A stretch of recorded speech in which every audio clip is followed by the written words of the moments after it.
আসসালামু আলাইকুম রহমতুল্লাহি ওবরকাতুহ। সম্মানিত দর্শক, বাংলাদেশে এক অতি আশ্চর্য ঘটনা ঘটেছে।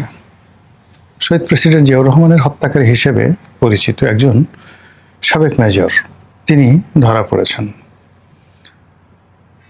শহীদ প্রেসিডেন্ট জিয়াউর রহমান মানে হত্যাকাণ্ডের পর কত বছর চলে গেল, সেই 1981 থেকে আজ অবধি, সেই 1981 থেকে 91 10 বছর, 2001 20 বছর, তারপরে 2011 30 বছর, 2011 পর 2021 40 বছর, প্রায় 45 বছর পরে।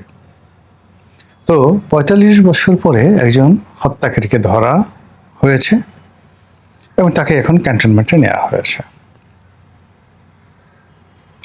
আমি জানি না যে আলটিমেটলি এখন এই যে তাকে যে গ্রেপ্তার করা হলো, সেই গ্রেপ্তার করার পেছনে কি কি নাটক রিয়েলি রয়েছে।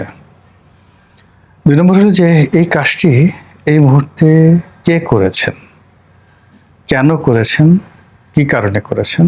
This is a huge question. দ্বিতীয়ত যে বিষয়টি হলো যে এই ঘটনার সঙ্গে আমাদের সেনাবাহিনী কতটা জড়িত, বিএনপি কতটা জড়িত, কিংবা বিদেশি চক্রান্ত কতটা জড়িত, এটা আমরা জানি না।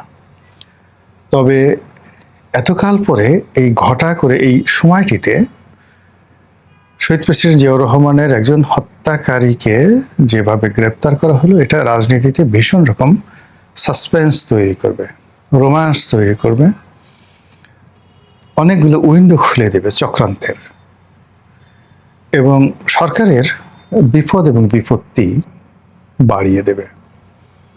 এই মুহূর্তে সরকারের যে সকল গুরুত্বপূর্ণ কাজ রয়েছে, সেই কাজগুলো থেকে সরকারের যে মন এবং মানসিকতা একটা নির্দিষ্ট জায়গাতে ডাইভার্ট করে দেওয়া হলো।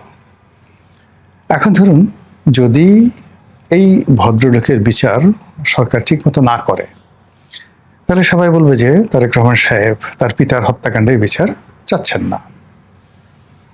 আবার যদি তিনি বিচার করেন, তখন বলবেন যে দেখো দেখো দেখো কত বড় প্রতিহিংসা পরায়ণ, এত বছর পরে সে খুঁজে খুঁজে তার পিতার হত্যাকারীকে বের করেছে এবং সে প্রতিশোধ নিচ্ছে। এক পক্ষ বলবে বাপের বেটা, বাপের উপযুক্ত শেখ হাসিনা কেবল তার পিতার হত্যাকারীর বিচার করেনি, তারেক জিয়াও তার পিতার হত্যাকারীর বিচার করতে বদ্ধপরিকর এবং এই বিচার চলমান থাকবে। এই বিচার কিভাবে চলমান থাকবে? যেমন প্রতিটি হত্যাকাণ্ডের পেছনে দুটো ঘটনা থাকে। একটা হলো মিলিটারি, মানে এই ধরনের সামরিক কুয়ের ক্ষেত্রে একটা মিলিটারি ইনভলভমেন্ট থাকে, আর একটা হলো সিভিল অ্যান্ড পলিটিক্যাল, তাদের একটা ইনভলভমেন্ট থাকে। আমাদের দেশে যে কটা সামরিক কু হয়েছে,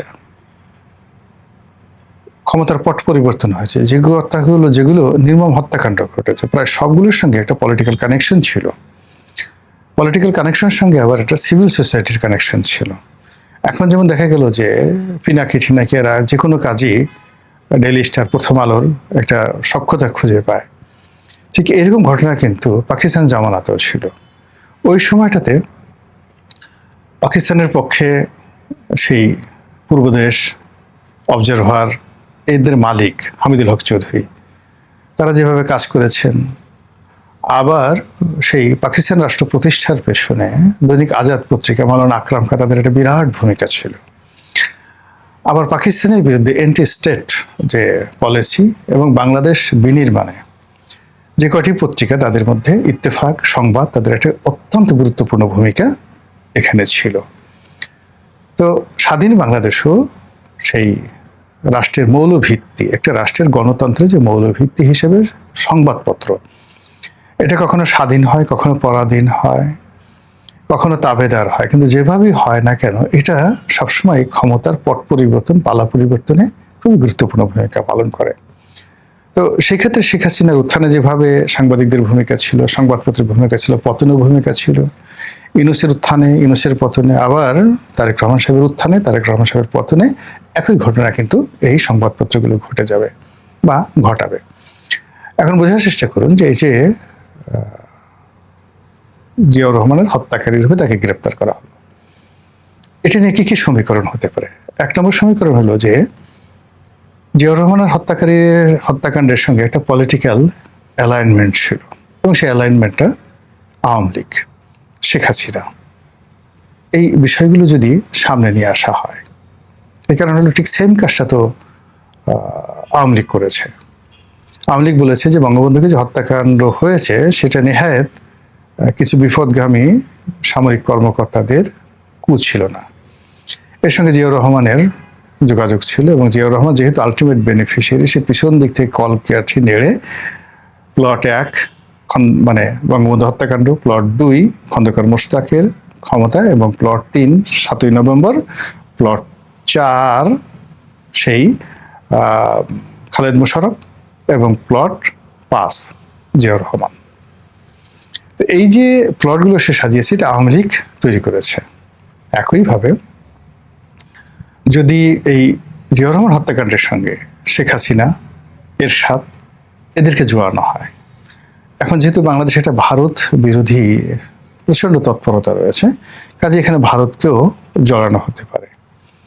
এবং এই কাজগুলো যদি সরকার করতে চায়, এই ন্যারেটিভ তৈরি করতে, এই কথাগুলো তৈরি করতে সরকারের যারা দালাল ফড়িয়ে রয়েছে, সাংবাদিক নামধারী যে সমস্ত অথর্ব রয়েছে, গোবর গণেশ রয়েছে, তারা সরকারকে এত ব্যস্ত রাখবে, আর সেই ব্যস্ততার ফাঁকে মন্ত্রীরা দুর্নীতি করতে থাকবে, চাঁদাবাজরা চাঁদাবাজি করতে থাকবে, সারা দেশ উত্তাল হয়ে পড়বে, এবং খুব অল্প সময়ের মধ্যে সরকারের সমস্ত কর্মকাণ্ড মুখ থুবড়ে পড়ে সরকার অজনপ্রিয় হয়ে পড়বে এবং ক্ষমতা হারাতে হবে।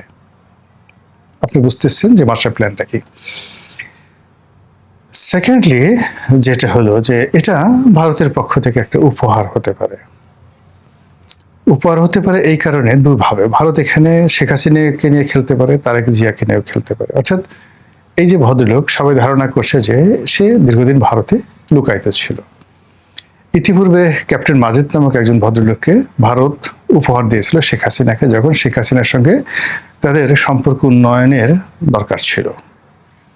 ঠিক এই সময়টাতে বাংলাদেশ এবং ভারতের সম্পর্ক তলানিতে, বিএনপির সঙ্গে তারেক জিয়ার সঙ্গে দিল্লির সম্পর্ক আরও তলানিতে, আমাদের যে মিলিটারি পয়েন্ট অফ ভিউ বা নিরাপত্তার যে বিষয়গুলো রয়েছে, এদেশের দক্ষিণপন্থার উত্থান ইত্যাদি বিষয়গুলো যদি আপনি কল্পনা করেন, সব মিলিয়ে আপনি দেখবেন যে we are passing a very critical time, যেটা কখনই আমাদের ইতিহাসে অতীতে ছিল না।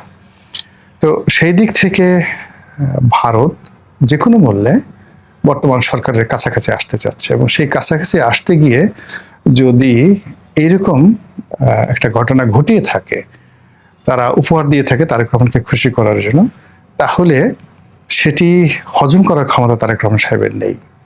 এবং এই কাজ করতে গিয়ে সেনাবাহিনীর মধ্যে বিভেদ তৈরি হবে, বিসংবাদ তৈরি হবে, অনেকগুলো কেসে করতে সাপ বের হয়ে যাবে, এবং সরকার আলটিমেটলি বিপদে পড়বে।